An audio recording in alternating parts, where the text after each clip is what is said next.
Hola amigas y amigos de Ultimátum, qué bueno que nos acompaña el día de hoy en Arsenal de Plumas en punto del mediodía y a nombre de nuestro titular de este espacio y director general de Ultimátum, Ahmed Samayoa. Agradezco mucho el favor de su amable audiencia este mediodía y saludo con mucho gusto a mi compañero de batallas, maestro. Estimado amigo Eric, gracias, buenas tardes. Pues vámonos directo con las columnas del día de hoy. Escribe justamente nuestro director, Ahmed Samayoa Arce, Tarot Político. Me duele en el alma. Nos duele en el alma lo que sucede en Chiapas, nos duele en el alma lo que sucede aquí en Tuxtla Gutiérrez y lo que sucedió hace apenas unas noches en el que una niña, 16 años tenía Yuridia, perdió la vida por una bala perdida en medio de este enfrentamiento que se registraría en la zona poniente, la más comercial de Tuxtla Gutiérrez. Y esto a propósito de que el día de ayer, jueves, se hizo un nuevo nombramiento de las y los funcionarios que formarán parte del gabinete del gobernador electo Eduardo Ramírez Aguilar en la denominada Nueva Era. Y en ese espacio de comunicación en el que, además de revelar los nombres, el gobernador electo dio a conocer su apreciación sobre el tema de seguridad en Chiapas, que por cierto, su estrategia y quienes ocuparán los puestos en temas de seguridad la tiene aún reservada, porque dijo que eso pues era algo que daría a conocer al final. Se señaló en aquel entonces hacia su cabeza, es decir, dijo que era algo que él tenía trabajando todavía. Y bueno, también hizo saber que en las primeras horas de su nombramiento, una vez el Congreso del Estado tome su legal protesta como gobernador constitucional del Estado de Chiapas, se hará valer, se hará notar como gobernador en búsqueda de sumar a la seguridad en nuestro Estado, maestro. Y como lo publica nuestro director general, Ahmed Samayoa Arce, en Tarot Político, el gobernador electo de Chiapas, visiblemente contrariado, así lo detectamos en su intervención, dijo estar tomando nota de todo lo que pasa. Y para que no haya duda, afirmó categóricamente que desde el primer minuto, como bien lo decías, mi estimado Eric, en que rinda protesta como mandatario ante el Congreso del Estado, se va a sentir su mano y habrá resultados tangibles en su administración. Como representante del humanismo que transforma en Chiapas, dijo que le dolía en el alma el fallecimiento de una joven menor de edad que viajaba en un colectivo, el cual quedó atrapada en el fuego cruzado de las armas de grupos criminales antagónicos que se enfrentaron ayer a la altura de la UNACH. Entre otras cosas, y fue, pues, si bien como lo decías, con motivo al cuarto paquete de nombramientos que hizo el día de ayer, de quienes habrán de acompañarlo en esta difícil tarea, y tenemos que decirlo, mi estimado Eric, tal y como lo estamos viendo y como lo estamos viviendo. En mi opinión, y asumo esa responsabilidad, le están dejando los aparatos de seguridad actual, le están dejando todo el paquete al próximo gobierno. Y eso es evidente. Hay muchos vacíos, hay mucha desinformación, no hay información sobre tal o cual proceso que sucede, accidente. Recordemos que al menos en lo que va de si no me equivoco, al menos en lo que va de este mes de noviembre, llevamos ya 4 feminicidios. Una joven en Tonalá, lo que acaba de suceder en Tuxtla, en Terán, y 2 más que no recuerdo exactamente, pero están plenamente identificados.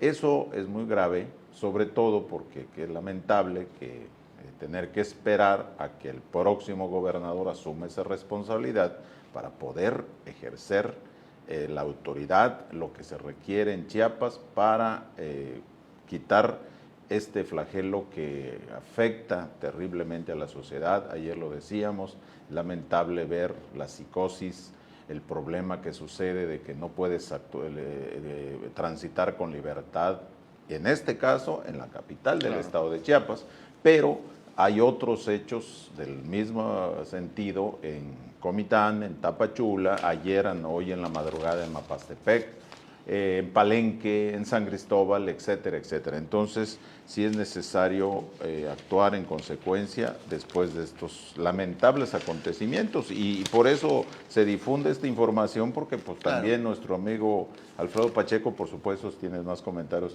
mi querido Eric, pero Alfredo Pacheco en su punto de fuga dice inseguridad desbordada en Tuxtla y aquí lo señala claramente. Y señala también su capacidad de asombro porque menciona que durante el tiempo de vivir aquí en Tuxtla, 40 años para ser exactos, pues nunca se había vivido o había vivido, en este caso relata Alfredo Pacheco en punto de fuga, un tema de tanta violencia e inseguridad como lo que actualmente se vive particularmente en Tuxtla Gutiérrez. Y por supuesto que nuestro compañero Alfredo Pacheco hace alusión a los recientes eventos violentos que se han registrado en la capital chiapaneca, que asegura pues está desbordada la inseguridad.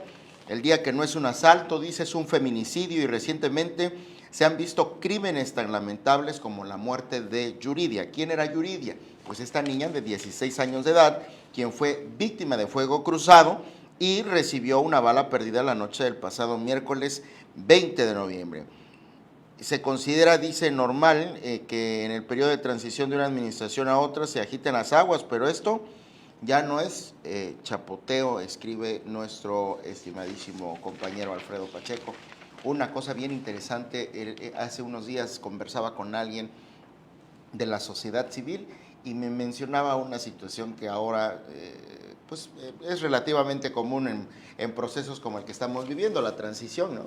Sí. El que está saliendo pues ya no responde porque dice que ya no le queda tiempo y el que va llegando pues todavía no puede disponer, ¿no? Entonces pues es desafortunadamente en este momento una época de transición en la que pareciera que en materia de seguridad se está volviendo, a propósito de lo que comenta el maestro, un periodo de inacción. Y aunque reiteradamente se dice, sobre todo en tiempos de campaña y en otros momentos y en el ejercicio del poder, se dice, trabajaré hasta el último minuto de mi mandato, pues parece que no es así, entonces, o no le obedecen quienes tienen que cumplir con esa tarea. Y nuestro amigo Alfredo Pacheco en su punto de fuga dice al final, quedan menos días para el cambio de administración y el gobernador electo Eduardo Ramírez Aguilar continúa presentando a su gabinete. Sin embargo, todavía no se define el nuevo titular de la Secretaría de Seguridad Pública y Protección Ciudadana, ni al fiscal, puestos que tienen muchas expectativas por la urgencia de que el Estado recobre la paz que le han arrebatado las pugnas entre grupos del crimen organizado. Exactamente lo que estamos comentando. Entonces es una opinión generalizada, tal y como se publica en Ultimátum, impreso y digital, y de en diferentes medios, en los círculos afectivos que uno tiene, pues el comentario es sobre ese tema. Esperemos que por el bien de todos, esta situación se restablezca. Y bueno, en otro orden de ideas, algo que también es importante para nuestro país es el tema de la economía y el presupuesto de egresos de la Federación 2025, pues ya recién se ha dado a conocer el proyecto de presupuesto de egresos, donde se propone un total de 9.22 billones de pesos, lo que supone una caída de 1.9% en comparación con lo aprobado para este 2024 que ya comienza a agonizar. Y sobre esto, en colaboración invitada, escribe la maestra Enriqueta Burelo, quien puntualiza pues algunas cosas que hemos comentado en este espacio de Arsenal de Plumas relacionados con el ajuste que hubo a algunos sectores, como el educativo mismo, el de la cultura y particularmente el tema de salud. Y cuestiona sobre lo que sucederá en este mandato de la presidenta Claudia Sheinbaum sobre el proyecto del IMSS Bienestar, que viene a acaparar un porcentaje sumamente considerable del presupuesto de egresos de la Federación, tomando en consideración que ahora estamos presentes ante dos modelos distintos de salud pública o instituciones, por decirlo así. Es el Instituto Mexicano del Seguro Social y el IMSS, el ahora Bienestar. Llamado IMSS Bienestar, que se encargará pues de sustituir al INSABI, lo que antes sería el Seguro Popular y demás. Entonces, hay un ajuste allí considerable en materia presupuestaria y pues es necesario defender cada peso de las y los mexicanos en virtud de que sea una correcta ejecución del recurso público en estas áreas que, repito, han sufrido pues algunos ajustes, ¿no? E inclusive se ha dicho recientemente, en el tema de informativo que permanentemente tiene la presidenta de México en este momento y lo que hacía el anterior presidente, se dijo que la desaparición de los órganos autónomos tienen esa finalidad y que ese recurso se canalice a áreas donde verdaderamente se requiere y no como lo que originalmente sucedía en el caso del INAI, donde grupos interesados de poder que encabeza este señor Claudio X González tenían intereses muy grandes ahí inmiscuidos, donde le proporcionaban información. Ese es el trasfondo político, la información que requería para golpear al gobierno. Entonces era información parte pública de su estrategia. Sí, ¿no? Pero ahora, híjole, ¿quién va a garantizar justamente la transparencia y la ejecución de los recursos? Se crearía la Secretaría Anticorrupción, pero es como dentro del mismo sistema de gobierno. Es como ser juez y parte. Sí, ahí sí hay cierta controversia, manifiesta, por supuesto, inclusive por algunos que trabajan en el gobierno, o vaya, algunos diputados federales que están de Morena, sí, algunos hicieron alguna manifestación al respecto. Pero, sin embargo, bueno, los intereses políticos están por encima de cualquier cosa. Lo que pasó también es que a través de estas instituciones de acceso a la información pública que estaban establecidos como derechos de los ciudadanos a solicitar información y obligación de las instituciones a responder a esas solicitudes, es que allí se amarraron varios golpes mediáticos hacia la familia de Andrés Manuel López Obrador como sus hijos, involucrados en negocios millonarios al respecto de negocios millonarios en megaproyectos como el Tren Maya, ¿no? Y en otro de los problemas, es que ese es el gran problema, estimados amigos, auditorio, que debemos de entender que no deberían de funcionar así en un gobierno democrático como se pregona, porque cuando alguien requiere de información, como bien lo decías, Eric, bueno, pues tampoco, si no les convenía, tampoco la proporcionaban. Entonces es un rejuego que verdaderamente nos lleva a y sobre todo a los ciudadanos, porque es a ellos es a nosotros de lo que se requiere tal o cual información, pero no anteponen sus intereses políticos para manipular y hacer lo que les conviene o lo que quieren con la información. Entonces ahí se da la rebatinga y entonces el que tiene el poder toma la decisión y dice, pues mejor lo desaparezco y lo absorbo a través de otra institución que es del propio gobierno. Justificaban para no dar información seguridad nacional. Claro, es absurdo.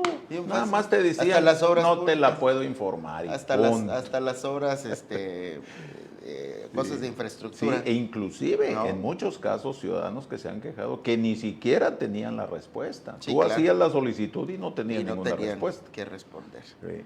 Bueno, donde sí hay una respuesta es en el futuro de la educación en el estado de Chiapas. Y con miras a la nueva era, el ejército alfabetizador de la nueva era, escribe en Derecho de Réplica el maestro Víctor Manuel Cruz Roque, uno de los ejes motrices del proyecto gubernamental que lidera Eduardo Ramírez Aguilar y conceptualizado como de nueva era, identifica con aciertos y precisión que es el rezago educativo que padece Chiapas, uno de los grandes flagelos que han obstaculizado su desarrollo. Muchos son los causales que mantienen a nuestro estado en el deshonroso primer lugar y en este rubro, y de eso se ha dicho y escrito mucho, pero todo sigue igual desde Chiapas. Así que asegura que el reto es grande, pero que Chiapas puede dejar el analfabetismo. Un tema bastante complejo. A manera que uno se vaya adentrando en el tema, se va uno dando cuenta de la dimensión, sobre todo de la aspiración de nuestro próximo gobernador en Chiapas, de querer abatir ese rezago crear ese programa de alfabetizador que es de suma trascendencia porque es una política pública muy importante para el gobierno. Y para ello designó como secretario de Educación a nuestro amigo el doctor Roger Mandujano Ayala, que seguramente, bueno, él está ya en plena actividad integrando un equipo responsable para poder enfrentar esta gran tarea. Sin embargo, es necesario tomar en cuenta un tema muy importante. Hay que conjuntar esfuerzos con las instituciones del sector educativo y las organizaciones sindicales. Tiene que haber una posibilidad de entendimiento muy puntual para poder llevar a cabo y tener éxito en esta tarea.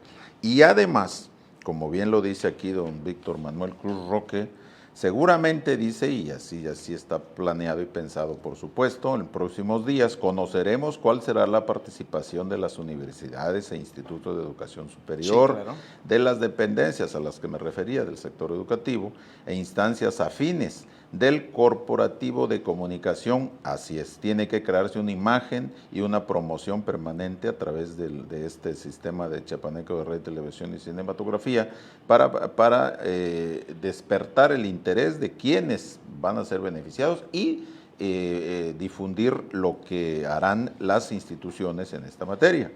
Y de muchas dependencias, y se espera que también hagan lo propio las organizaciones del magisterio. Exactamente, ese es un trabajo integral. Es imposible prácticamente pensar que una sola institución y un solo grupo de personas pueda llevar en éxito esta tarea. Es imposible. Tiene que haber una conjunción de fuerzas para poder lograr el propósito que se tiene. Y sobre eso se tiene que trabajar, mi querido Eric.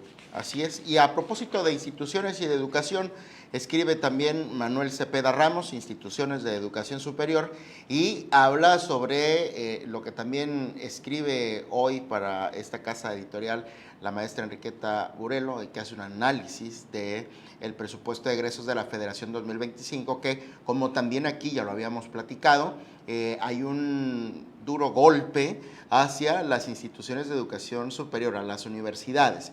Y recordar entonces que la Universidad Autónoma de México, la Universidad Autónoma Metropolitana, el Instituto Politécnico Nacional y otros pues han brincado porque la Veracruzana también, porque viene un recorte para el 2025 que, aseguran las instituciones, repercutirá en el apoyo hacia la comunidad estudiantil, es decir, que habrán menos estudiantes que tendrán acceso a becas o que serán favorecidos con becas. ¿Por qué? Porque el presupuesto de egresos de la Federación establece una reducción significativa para el 2025, lo que también comentábamos en este espacio, en conjunto con nuestro director Ahmed Samayoa, que resultaba un poquito incongruente, ¿no? Considerando que la presidenta es una mujer de estudio y su propuesta de presupuesto le pega justamente al estudio. Hoy se publicó que ese recurso va a ser destinado para las universidades Benito Juárez y Rosario Castellanos. Ah, caray, para que crezcan. Bueno, es que luego hubieron algunas manifestaciones, recuerdo, porque tenían problemas con el asunto de la titulación, luego con el tema de los maestros. Bueno. Aquí lo dejamos y aquí finalizamos también la semana de Arsenal de Plumas. Gracias por el favor de su amable audiencia y a nombre de nuestro director y titular de este espacio, Ahmed Samayoa, gracias por acompañarnos. Gracias.